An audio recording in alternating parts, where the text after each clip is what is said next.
the boy discovered something terrifying during the exam. He sensed that something was off with the test paper, so he asked in complete confusion.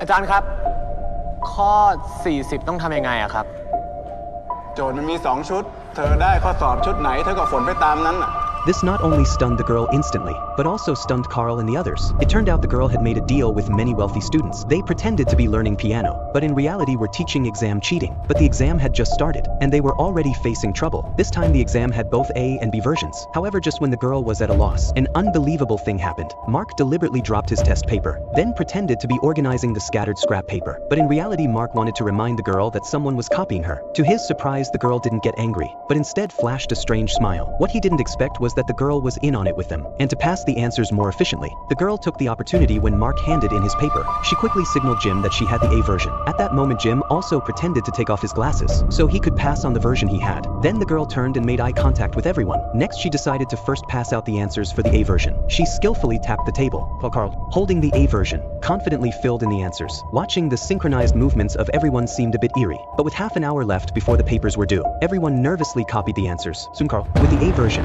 had finished answering. To block the invigilator's view, they intentionally rushed to submit their papers. At that moment, the girl seized the opportunity and directly swapped her paper with Jim. But only 20 minutes were left in the exam, meaning the girl needed to answer quickly and correctly, and pass the answers in that short time. The girl gave her all to finish the questions in seconds. Meanwhile, the only thing Carl and the others could do was wait quietly. Clearly, everyone's faces showed their anxiety. What made it worse was that the pencil broke at that moment, which almost caused the girl to break down. With only 5 minutes left in the exam, no one would have expected that at this critical moment the girl managed to finish answering. Then she waved her finger, and Carl, with the pen, confidently filled in the answers. But just then the bell for handing in papers rang, making the girl suddenly nervous and start to sweat. But she still insisted on passing the answers. No matter how the invigilator shouted, they all chose to ignore him. Seeing this, the invigilator angrily walked over. Just as the invigilator was about to reach them, the last answer was passed successfully. Instantly, the girl's tense nerves loosened. At that moment, the students were all incredibly happy. The girl thought everything had gone flawlessly, but as soon as she stepped out of the exam room, she was called to the principal's office.